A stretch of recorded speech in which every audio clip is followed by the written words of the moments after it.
The moment Marcus Ellison's suitcase wheels touched the red carpet in front of the Meridian Grand, the doorman glanced past him and walked straight to the white couple getting out of a car in the next lane. No one asked if he was checking in. No one reached for his keys. No one touched his suitcase.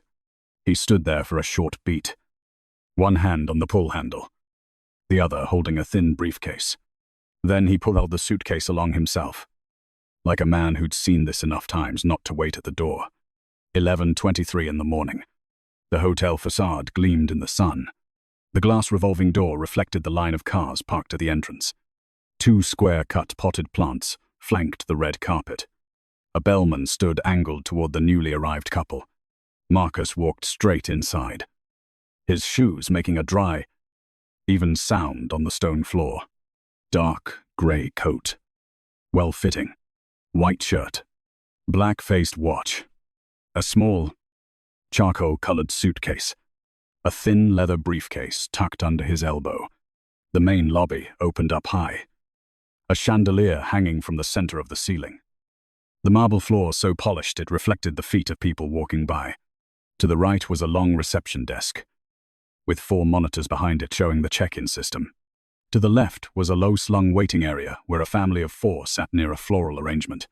A security camera on the ceiling pointed down at the desk. A man pushing a luggage cart walked past and turned toward the bank of elevators. Marcus approached the center of the desk. Chloe Bennett was standing there.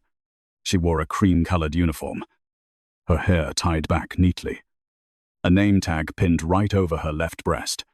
She was looking at her screen, then looked up when he stopped. Checking in. The name's Ellison. Marcus placed his passport and a black card on the marble countertop. Chloe picked up the passport. She looked at the photo, looked at his face, then looked back at the photo again. Her fingernail tapped the edge of the cover once before she set it down by her keyboard. Marcus stood still in front of the counter. His left hand rested on the suitcase handle. His right hand was placed next to the edge of his briefcase. On the screen behind her, the reservation for a 7-night stay in the presidential suite was displayed. Chloe read it quickly, then paused at the price. She scrolled down, then scrolled back up. This room requires additional verification. I booked it 3 weeks ago. You'll have to step aside for now. Marcus didn't move to the waiting area. He stayed right there at that spot at the counter. Behind him, the revolving door kept turning. A white couple walked in, the man carrying a coat over his arm, the woman with black sunglasses perched on her head. They stopped at the counter next to him. Chloe leaned over, breaking into a quick smile. "Welcome to the Meridian Grand. We don't have a reservation. We have rooms available. I can take care of that for you right away." Marcus turned his head slightly to watch, then looked back at the screen in front of Chloe. In less than 2 minutes, she had printed the paperwork, rung the bell for a luggage porter, and added a complimentary welcome drink service to their room. The couple took their key cards and followed the porter toward the elevators. Marcus still hadn't gotten his passport back. "It's my turn now. This card has been flagged for review." "What kind of flag?" "It doesn't match the profile of guests who typically use this room." Marcus glanced down at her hand. Chloe didn't slide the passport back with her fingers. She used the tip of her pen to drag it an inch closer to her on the marble surface, as if she wasn't ready to return it. Marcus opened his briefcase and took out a thin, neatly clipped stack of papers. He didn't put it on the counter right away. He looked at the screen behind Chloe one more time. The reservation was still there. Confirmation code. 7 nights. Prepayment on hold confirmed. "I need to see the manager." Chloe picked up the desk phone. She turned her body just enough so no one in front of the counter could see her screen. Her voice got lower. Over in the lobby, the mother in the waiting area had stopped looking at her phone and turned toward the desk. A man standing near a stone pillar raised his phone to his chest. Marcus placed the stack of papers on the counter just as Chloe hung up. "I've called the manager. I'll wait right here." He placed his hand on the handle of his suitcase. Not sitting, not stepping back, not leaving the counter. The door to the executive office down the hall opened. Ryan Mercer walked out, adjusting his shirt cuff as he headed for the front desk. Ryan Mercer came from the hallway behind the desk. his hand still on the cuff he'd just adjusted. He stopped in front of where Marcus was standing. Didn't offer a greeting. Didn't reach for the papers. Chloe angled her monitor just enough for him to see the reservation. Marcus kept one hand on his suitcase handle, the other resting next to the papers he'd taken from his briefcase. The family in the waiting area had stopped talking. The man near the stone pillar held his phone at chest level, the lens still aimed at the desk. Ryan stared at the screen for a long time. The confirmation code was there. Presidential suite. 7 nights. Prepayment processed. He scrolled down to the credit card information. Scrolled back up to the guest's name. Then he looked Marcus up and down, from his shoes to his face, like he was trying to put together two things that didn't belong. What was the name again? Marcus Ellison. You're the one who booked this room. Marcus opened the stack of papers, laying each sheet down on the marble. A bank statement. A confirmation from an investment account. A business itinerary, printed on heavy stock paper. Ryan glanced at them, but didn't touch them. The reservation is on the screen. We need to be sure. Sure about what? Ryan didn't answer right away. He picked up one sheet, looked at the first few lines, then put it back down in the exact same spot. Chloe stood off to the side, her eyes darting between Marcus and the screen. No one was proceeding with a normal check-in. No one was getting a room key. No one was printing out a registration card to be signed. You'll have to wait. I have been waiting. Just then, the sound of heels clicked rapidly on the stone floor from the direction of the elevators. A woman in light-colored clothing came out, one hand holding her collar, a phone held loosely in the other. She walked straight to the desk, speaking louder than necessary. Ryan turned his head immediately, leaving Marcus's profile open on the screen. Something's been stolen upstairs. What was taken? A necklace. In the presidential suite. Ryan looked up at the elevators, then back at the counter. His eyes lingered on Marcus longer this time. Marcus was still in the same spot, not moving. The notepad was still on the stone countertop. The reservation code was still lit up on the screen. Call security. Chloe pressed the button on the desk phone again.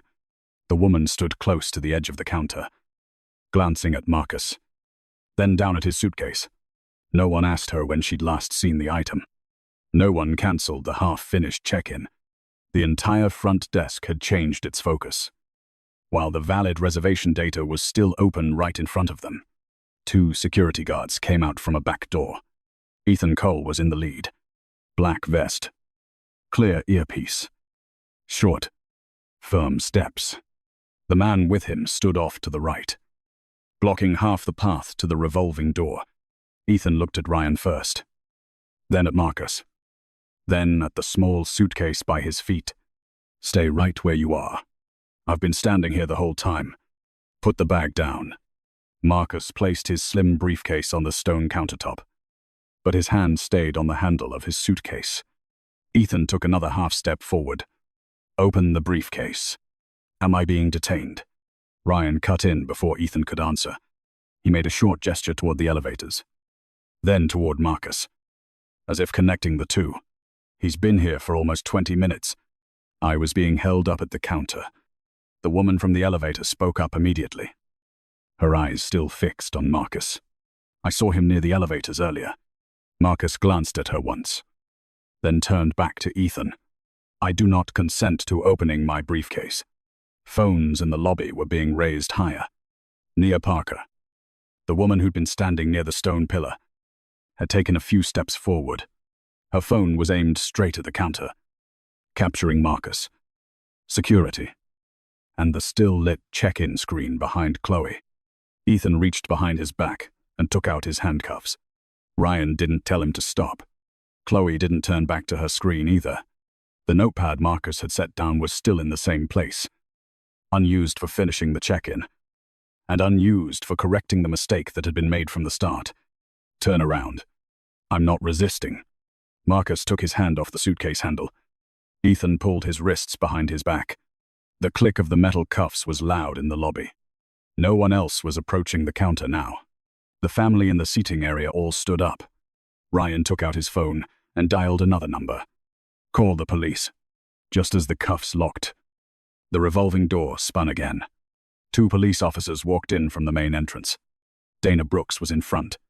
She looked over the counter, at the woman who had reported the missing item, at Ryan Mercer, and then her eyes landed on Marcus, standing next to his suitcase, his hands cuffed behind his back. Ethan Cole was still right beside him. Chloe Bennett was behind the counter. The check-in screen was still on. Who called it in? Ryan raised his hand first.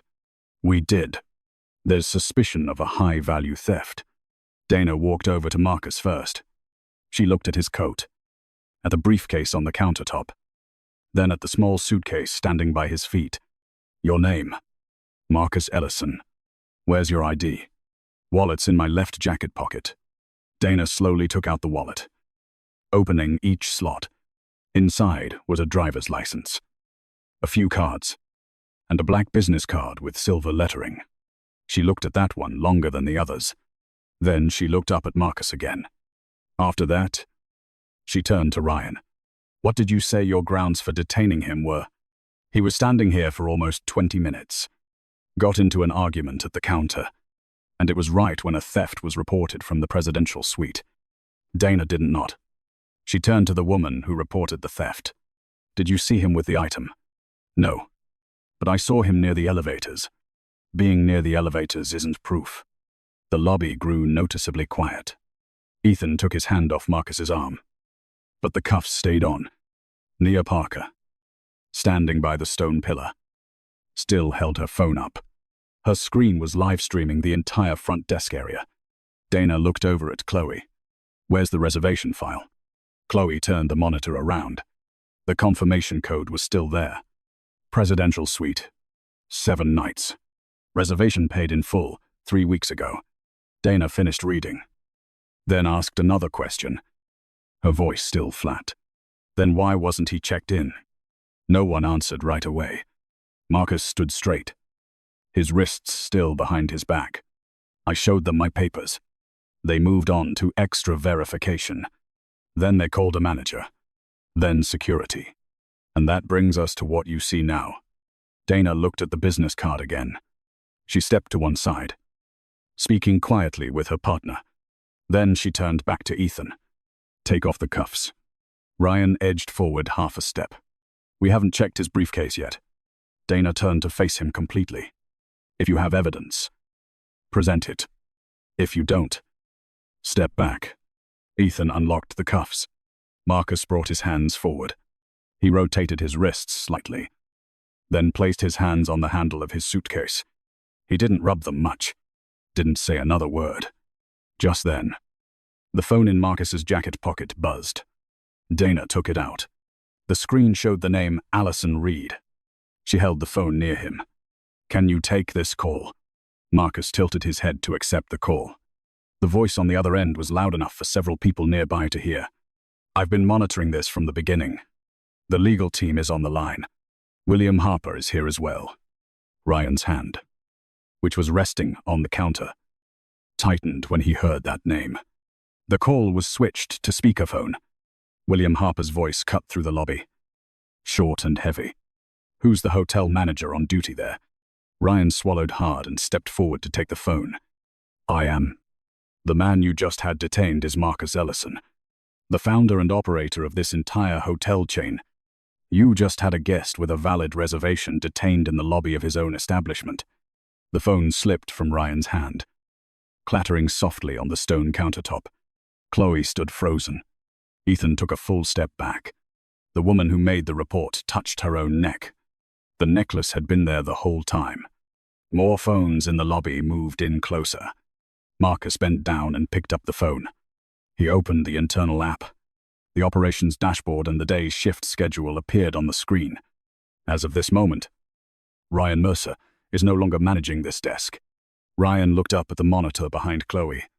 The box with his name for the afternoon shift had just turned gray. Chloe Bennett is off the front desk. Ethan Cole is out of the lobby. All 3 of your files are going directly to Regional Legal and HR. Chloe glanced at the schedule monitor in the corner. Her name vanished before everyone's eyes. Ethan instinctively pulled his access card from his jacket pocket.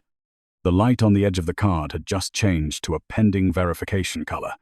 Marcus swiped to another page. All complaints of this nature that were closed in the last 18 months will be reopened. Starting tonight. Ryan stood still. No one else stepped in. Within 30 days, all 47 properties will use a new, unified check-in process. Every step of extra verification must have a reason logged in the system. Every security call from the front desk must have the active reservation file attached. If a single step is missed, handling authority automatically transfers to the regional level. Nia Parker took another half step forward. Her live stream frame now captured the entire counter, the shift monitor, and Marcus's face. Marcus set the phone down on the counter. For the first time since he entered the lobby, he slid his passport to the exact center of the stone surface. Now, let's start over. No one said anything. Dana stood off to the side. Chloe wasn't touching the keyboard anymore. Another employee from an auxiliary desk was called over. He looked at the screen, looked at Marcus, and then followed the check-in procedure displayed on the system, step by step. Your passport. Sir. Marcus took it back. Your room key. He took the key. The presidential suite. 7 nights. Marcus took the keycard, pulled his suitcase, picked up his briefcase, and then stopped one step before leaving the counter. A full report on my desk by 9 a.m. Tomorrow. Dana nodded. You'll have it. 2 hours later. The lights were on in an upstairs conference room. By the end of the day, an internal memo went out system-wide. 6 months later, the new procedure was implemented across the entire chain. Hotel management training seminars began using the Meridian Grand Lobby incident as a case study. What people remembered most wasn't the cuffs. It was the sight of a valid reservation being blocked on the screen. And then, on that same day, seeing shift schedules, access rights, and management authority change hands right in front of the entire lobby. For me, the worst part wasn't when Marcus was detained. The worst part was when all the correct data was already right there. But the person in charge on the ground kept pushing in the wrong direction until the system itself had to pull him back. If it were you, does justice in this kind of story stop with the handcuffs coming off? Or does it have to go all the way to their authority being stripped away right in front of everyone? Please share, leave a comment, and subscribe to the Silent Rise for Justice channel.